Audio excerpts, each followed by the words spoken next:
Left में त्रिलोक कपूर जी, आप party के महामंत्री हैं और कांगड़ा संसदीय क्षेत्र के प्रभारी हैं। मेरे राइट में राकेश जम्वाल जी, आप भारतीय जनता पार्टी के महामंत्री हैं और मंडी संसदीय क्षेत्र के प्रभारी हैं और सुंदरनगर विधानसभा से विधायक हैं।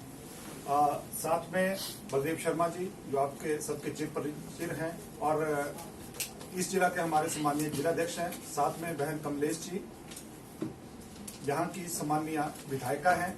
मेरे लेफ्ट में नरेंद्र ठाकुर जी, सम्मानीय विधायक हैं यहाँ के। और आज की इस प्रेस वार्ता को संबोधित करने के लिए हम सबके बीच में भारतीय जनता पार्टी के सम्मानीय प्रदेश अध्यक्ष श्री सुरेश कश्यप जी हैं। मैं अब आग्रह करूंगा माननीय प्रदेश अध्यक्ष जी से कि हम सबसे अपने विचार साझा करें। सम्मानीय प्रदेश अध्यक्ष सुरेश कश्यप जी। सभी को मेरा नमस्कार। आज इस प्रेस वार्ता में आप सबका मैं स्वागत करता हूँ, अभिनंदन करता हूँ।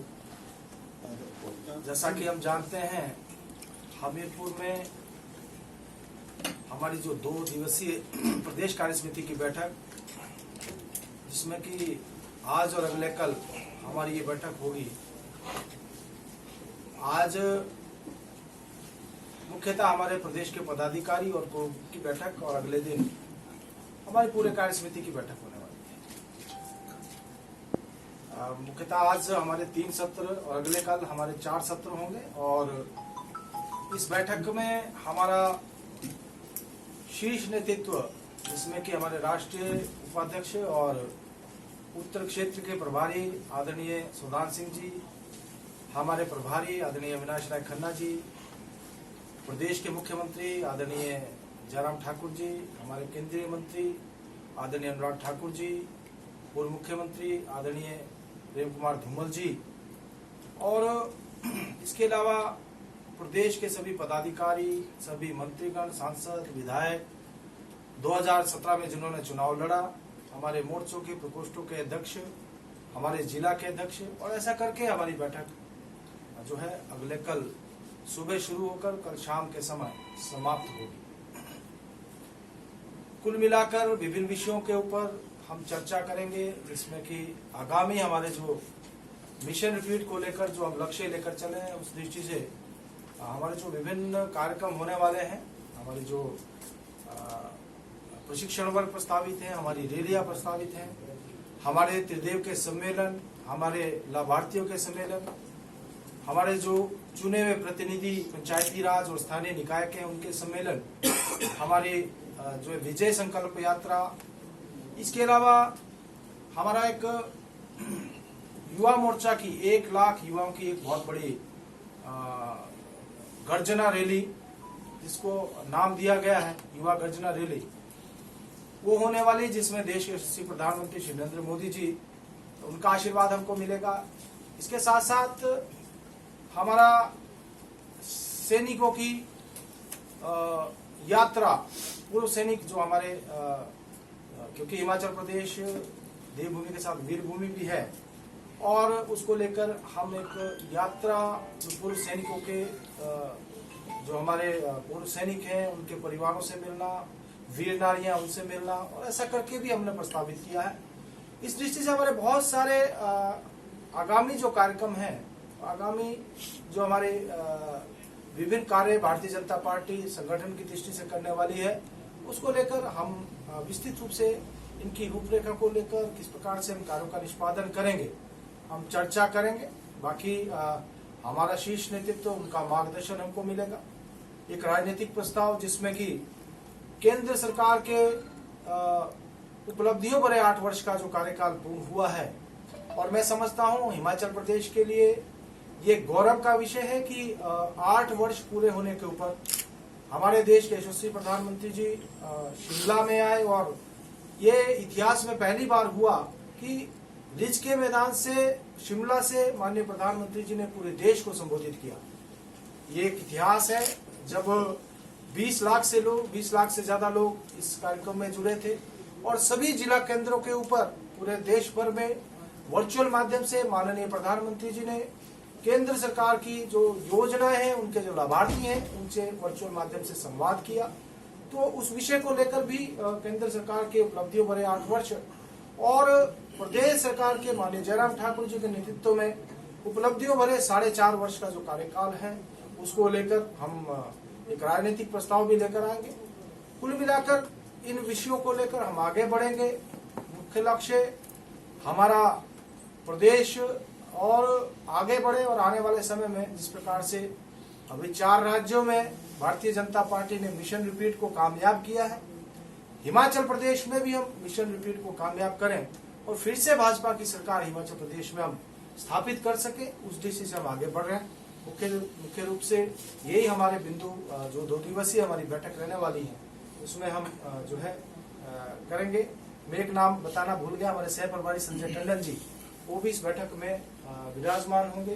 बाकी हमारे समय ने कहा बाकी हमारे सांसद, विधायक, मंत्रीगण, 2017 के सभी हमारे चुनाव लड़े प्रत्याशी और इस प्रकार से इस बैठक में हमारा शीर्ष नेतृत्व रहने वाला है। तो इतनी बात मुझे आपसे करनी थी। आपका बहुत बहुत धन्यवाद। शांता कुमार जी भी आ रहे हैं?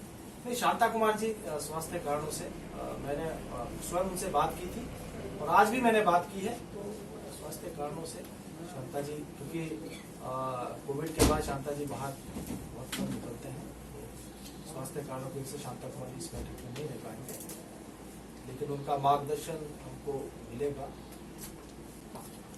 हमारे अभी तो जैसा कि हमारा महासंपर्क अभियान चला हुआ था उसमें हमने चले बूथ की ओर बढ़े जीत की ओर, उस नारे के साथ अभी तक हम कार्य कर रहे थे। लेकिन मिशन रिपीट को अभी कोई टैगलाइन हमने नहीं दी है। आने वाले समय में हम विचार करके क्या हमारा नारा होगा, लेकिन लक्ष्य हमारा यह है कि हम मिशन रिपीट को कामयाब करें। मैं समझता हूं कि आपने देखा होगा आज तक की सबसे बड़ी ऐतिहासिक रैली 27 दिसंबर को 4 वर्ष पूरे होने पे मंडी में हुई और अभी मोदी जी का कार्यक्रम शिमला में था, ऐतिहासिक कार्यक्रम हुआ। कार्यकर्ता पूरे उत्साह के साथ हर कार्यक्रम में और जितने हमारे आज अभी हमारा त्रिदेव सम्मेलन था जो कांगड़ा संसदीय क्षेत्र का था, वहां हमारी 6500 के लगभग जो संख्या अपेक्षित थी और 6200 के 6200 के करीब हमारे जो हमारे त्रिदेव थे उसमें सम्मिलित थे।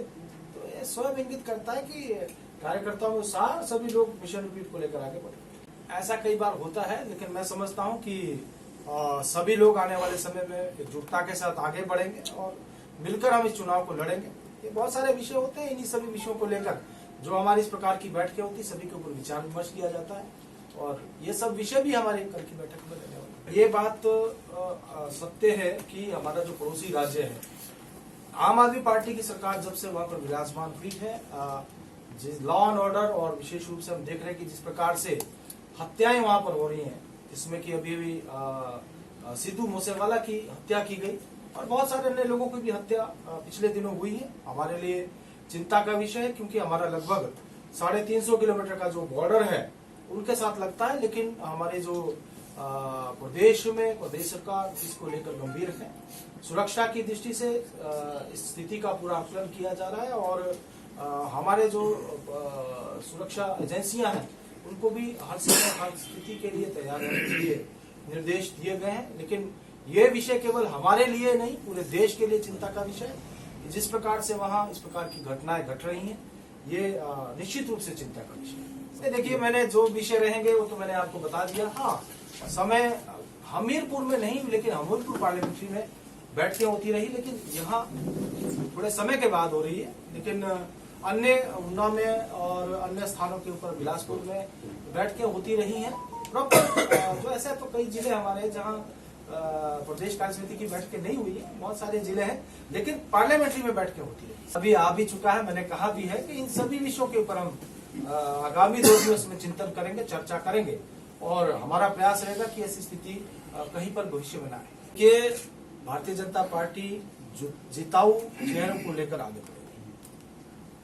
बाकी ये हमारी पार्टी में लोकतंत्र है, हमारे यहाँ सबको टिकट मांगने का अधिकार है, लेकिन पार्टी बहुत सारे सर्वे करती है और सर्वे के आधार पर जो चेहरा जीतने की क्षमता रखता है उनको पार्टी आगे बढ़ाएगी और मैं समझता हूँ उसको लेकर हम आगे बढ़ेंगे। नहीं, मैं नहीं समझता, सभी लोग उसमें लगे थे, सभी लोग पूरा हमारा शीर्ष नेतृत्व, हमारे सभी नेतागण उपचुनाव में लगे थे, लेकिन नतीजे जो हमारे अपेक्षा के अनुरूप नहीं आए, लेकिन ऐसा नहीं था कि किसी ग्रुप को जो है दरकिनार किया गया, किसी को साइड लाइन किया गया, ऐसा नहीं था।